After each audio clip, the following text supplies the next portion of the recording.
compañera Agustina Bassi, a quien también felicitamos por los 200 programas. Hola Dani, qué lindo, me encanta haberme sumado a este programa. Felicidades. Igualmente para vos. Bueno, un día después del escándalo que involucró a este diputado de Frente de Todos, diputado salteño, Juan Emilio Ameri, del que ha hablado todo el mundo, lógicamente, por lo obsceno de la imagen y por el acto que estaba cometiendo en plena sesión.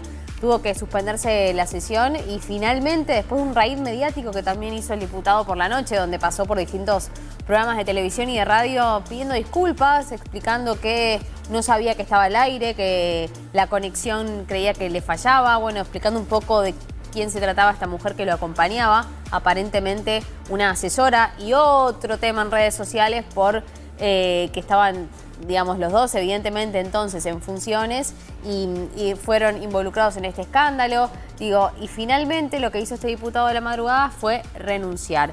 Pero muchos sectores, sobre todo, vuelvo a lo mismo, en redes sociales, están exigiendo una política con perspectiva de género. Porque ¿cómo fue tratado el tema? ¿Cómo se la involucró a ella? ¿Cuál es la verdadera función que tiene él? ¿Y por qué se sigue sosteniendo en el poder? Porque lamentablemente, además de todo, este diputado ya tenía denuncias públicas, no en la justicia, hechas por acoso y por abuso. Entonces, no es la primera vez que pasa. Ustedes recordarán en el año 2019 un senador, Alperovich, que fue denunciado por violación por una de sus sobrinas y que continúa en el poder. Ahora vuelve a repetirse esto en la Cámara de Diputados y nuevamente pedir por una justicia, por una política que tenga perspectiva de género. ¿Por qué se siguen sosteniendo en el poder este tipo de personajes que vienen con denuncias, sobre todo, que atentan contra la integridad sexual de las personas? De eso vamos a hablar ahora y también de un proyecto muy interesante que viene avanzando en la legislatura mendocina que tiene que ver con ficha limpia, pero eso después se los voy a contar. Muy bien, y para comenzar a hablar sobre el tema la tenemos a Mirta Goldstein, psicóloga de la Asociación Psicoanalítica Argentina. Mirta, buenas tardes. Aquí Agustina y Daniel te saludan. ¿Cómo estás? ¿Qué tal? ¿Cómo estás? Bien, la verdad que, bueno, ayer fue un día tremendo para todos, no dábamos crédito de lo que estábamos viendo. Y psicoanalíticamente, ¿tiene alguna lectura esto que vimos ayer? Bueno, justamente yo voy a dar una perspectiva psicoanalítica y de género, exacto, dado que lo político excede mi campo. Pero justamente me parece que esta escena tomó mucha relevancia justamente por aparecer en un escenario público y con un funcionario o dos funcionarios públicos. Entonces, en algunos medios se lo trató a este hecho como pornografía. Y yo quiero decir que esto no fue pornografía, porque la pornografía es un consumo voluntario de gente que va a buscar justamente eso que sabemos que está en todas partes, ¿no? Ahora, sí. ¿Por qué nos llama la atención este hecho? Porque irrumpe en nuestra mirada, nos captura, porque es una escena exhibicionista de una pareja que primero consiente en una escena exhibicionista, y esa escena exhibicionista en un momento inesperado ofende. Yo diría que sí. Sí, digamos, en la línea de lo que viene diciendo, ¿cuál es el valor simbólico de este acto? ¿Qué nos quieren decir? Porque usted dice ofende. Sí, sin duda ofende, pero si podemos, entender qué nos pasa a los que lo recibimos del otro lado. ¿Qué es lo que nos quiere decir esto? Digo, más allá de la excusa de que no sabían si internet funcionaba o no. Todos los adultos somos responsables de nuestra sexualidad, como somos responsables de nuestra intimidad y de lo que hacemos público.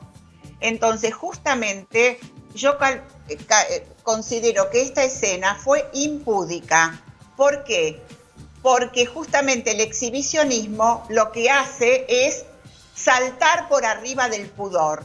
¿Y qué es el pudor? Es el límite entre lo privado y lo público, entre lo que consideramos íntimo y lo que consideramos es posible de mostrar a la sociedad.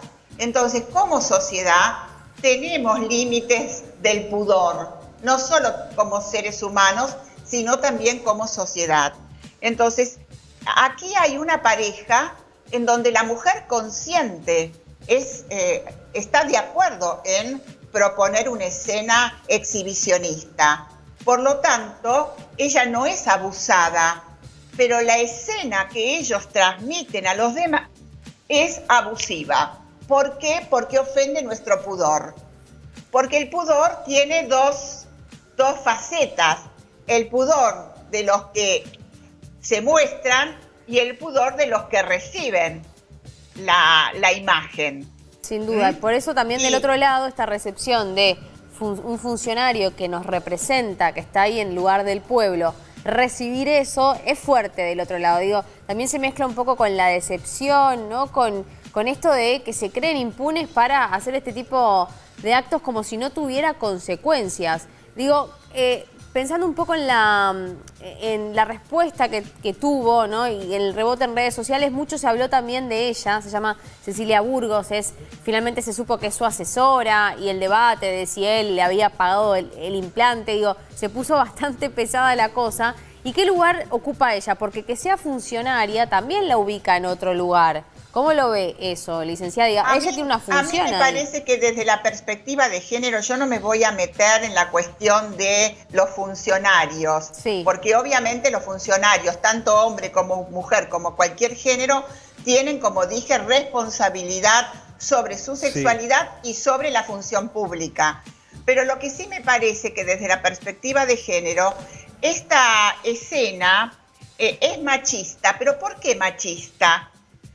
A pesar de que ella consiente el exhibicionismo, está involucrada o sostiene a un hombre que se empodera, se engalana, podríamos decir, con mostrar una escena con una mujer con senos implantados. Y esto es otro consumo, es otra manera de consumo, pero también reviste cosas íntimas, sexualmente íntimas, como son los pechos de la mujer, que son tanto eróticos como también son representantes de la maternidad. Exacto. Entonces, esta escena es doblemente, podríamos decir, impúdica, porque nos muestra en una misma escena dos facetas de lo que significan los pechos para lo femenino. Entonces, me parece que así como hay mujeres que luchan por derribar los estándares machistas, hay otras que los sostienen. Digamos, ¿cómo lo sostienen? Lo sostienen a través de estas escenas, por ejemplo. Bien, licenciada, hacemos un punto, le pido que quede en línea porque vamos a hablar de un proyecto que, como les decía, viene avanzando en la legislatura mendocina, que ya tuvo medida sanción por parte de la Cámara de Diputados de la provincia de Mendoza y tiene que ver con ficha limpia. Es un proyecto que lo que propone es que aquellas personas que quieran acceder al poder o que estén en el poder no puedan tener cargos por delitos económicos, como por ejemplo corrupción, como delitos que atenten contra la integridad física de las personas, es decir, personas que estén condenadas por abuso, violación, acoso, pedofilia. Y ahí agregaría una cosita, sí, por favor. Sí. Agregaría integridad física y psíquica. Física y psíquica de las personas. Bien. Bueno, bien, se lo podemos preguntar entonces, claro, a María José Sanz, diputada provincial de la UCR en Mendoza. Hola María José, buenas tardes. Agustina y Daniel te saludan. ¿Cómo estás? ¿Cómo están? Buenas tardes. Un gusto conversar con ustedes. A ver si te escuchamos un poquito mejor. Hola, hola María José. ¿Me escuchan bien? Hola. Hola, hola, ahí te escuchamos un poquito mejor. Bueno, vos fuiste la impulsora de este proyecto que ya tiene, ¿verdad?, una media sanción. ¿Esto es así en tu provincia? Sí, sí. Hace 10 días, el miércoles de la semana pasada, logró su media sanción y en 2 semanas más creemos va a tener su segunda media sanción, se va a convertir en ley para la provincia de Mendoza. Ley que consideramos muy importante porque, en primer lugar, no van a poder ser parte de las listas electivas las personas que tengan condena en primera instancia por delitos vinculados con la corrupción, pero también delitos como, por ejemplo, contra la integridad sexual de las personas, que hace a lo que ustedes están conversando ahora. Y tampoco van a poder ser funcionarios del Poder Ejecutivo, tanto provincial como municipales, personas en estas situaciones. Hemos ampliado el concepto básico, vamos a decir, de ficha limpia. Diputada, y en este caso puntualmente, donde la denuncia hacia Mary no habían sido hechas en la justicia, sino de forma pública, ¿cabería la ley de ficha limpia? Porque ahí estamos también frente a un problema. No, la verdad que en este caso no cabría, porque nosotros hablamos de condena, ¿sí? Tiene que estar condenada la persona. Y hablamos claramente de condena en primera instancia, que fue la gran discusión con la oposición acá en Mendoza, porque ellos querían ir a la sentencia firme. Y sabemos que en este país, lamentablemente, llegar a sentencia firme es muy complejo. Sí. En este caso, la verdad que hay que decir que este señor tenía acusaciones, pero tampoco formales, pero también hay que entender a las mujeres que no hicieron en una provincia tan estricta, ¿no? Como Salta, que no llegaron, y por qué no llegaron a hacer su denuncia en la formalidad en la fiscalía. Y además el problema, diputada, que se agrava porque ahora este exdiputado hizo su renuncia a la Cámara y no fue expulsado, entonces que él podría reincidir y volver nuevamente a ocupar un cargo público, ¿eso es así? Es así, mientras no sea condenado, por supuesto, y no esté cumpliendo una pena efectiva. Pero acá me parece que hay que hacer una revisión muy grande en los partidos políticos hacia su interior. ¿Por qué estas personas llegan a ocupar un lugar en las listas? ¿Por qué permitimos, como sociedad y como partidos políticos organizados, que estas personas que ya están objetadas por la sociedad sean candidatos a diputados nacionales, a concejales, a lo que sea? Eso es algo en donde todos juntos tenemos que empezar a decir, bueno, hay parámetros en donde no podemos movernos, no nos puede representar. Acá hay un movimiento ciudadano de ficha limpia que mucho viene trabajando por eso. Vinculado con los delitos de corrupción, sí. Por eso nosotros hemos adoptado estos otros delitos, porque creemos que en esto se refleja claramente el Estado que queremos llegar a tener. Y debemos apuntar a esta cosa. No pasa por la moralina, ¿no? No tiene nada que ver. No, claro. Ahora digo, en cualquier trabajo común, mucho de este tipo de cosas, o lo que se propone ahora en ficha limpia, nos costaría conseguir ese trabajo. ¿Por qué la política llega tan tarde a esto? Siendo algo tan importante. Son los que nos representan.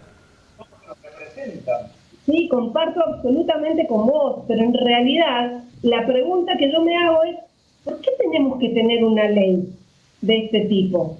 ¿Por qué tenemos que tener una ley? Porque votamos a personas que no debemos votar. Porque también la ciudadanía tiene que hacerse cargo de que vota al que no debe votar, a la persona que ya está condenada, que ya está pasando un proceso, que ya sabemos que robó. Hay montones de casos. A ver, diputada, recientemente la licenciada Goldstein, a quien tenemos también en contacto en este momento, es una psicóloga que tiene un análisis desde la perspectiva de género, agregó que son delitos, ¿no? Digo, pensando también en la ley que usted impulsa, que atentan contra la integridad psicofísica de las personas. ¿Ustedes también tienen esa mirada? ¿Es algo que podría integrarse, esta concepción, con respecto a lo que genera este tipo de actos sobre las personas? Sí, nosotros nos hemos basado sobre delitos contra la integridad sexual que entiende el Código Penal, ¿sí? Porque es como va a ser con una condena, pero que definitivamente, un abuso es un delito que incide contra los psicofísicos.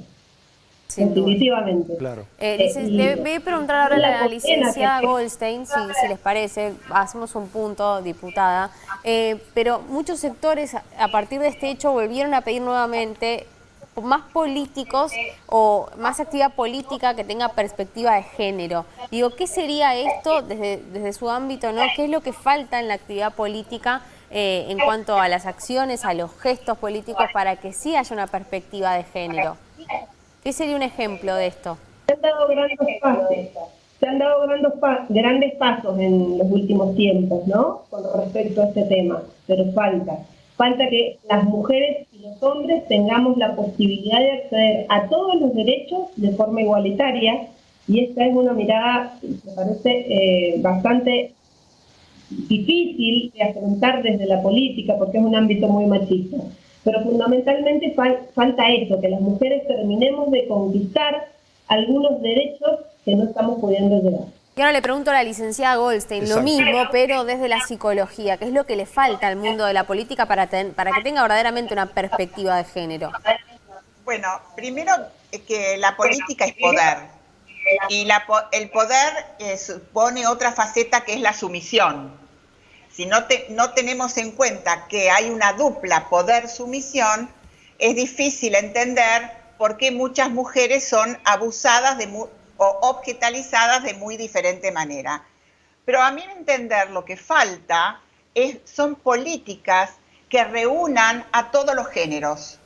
Es por eso que ante los estudios de género, yo propongo los estudios de géneros. ¿Por qué? Porque para poder implementar políticas no tienen que reunirse solo mujeres o solo hombres o solo transexuales o solo homosexuales. Tienen que reunirse todos los géneros para poder compartir las problemáticas de todos los géneros, inclusive las problemáticas masculinas que muchas veces dejamos de lado, porque también en la medida en que las mujeres llegan al poder, también estamos empezando a recibir las situaciones de los hombres abusados por mujeres en el poder. Entonces, si bien esto no es tan general como la perspectiva machista, también tenemos que empezar a reunir a todos los géneros, porque todos los géneros dependen de esta dupla poder-sumisión. La dominación es de los cuerpos, de la sexualidad, de lo emocional, de lo intelectual. Es decir, la dominación reviste muchas facetas. Y respecto de lo que decía la diputada, que estoy totalmente de acuerdo, me gustaría mostrar otra arista, que no todos tenemos la misma concepción sobre lo que es el cuerpo. Por lo tanto, cuando decimos lo sexual, muchos entienden que es solamente el acto genital, pero lo sexual es todo. Si un niño es tocado, aunque sea levemente en la cola, eso también es abusivo. Claro. ¿No? Entonces, tenemos que tener una perspectiva amplia de lo que es el cuerpo también y de lo que es lo emocional y lo intelectual. Totalmente. María José, Mirta, muchísimas gracias por charlar con nosotros. Les deseamos una muy buena tarde. Gracias. Gracias, María José.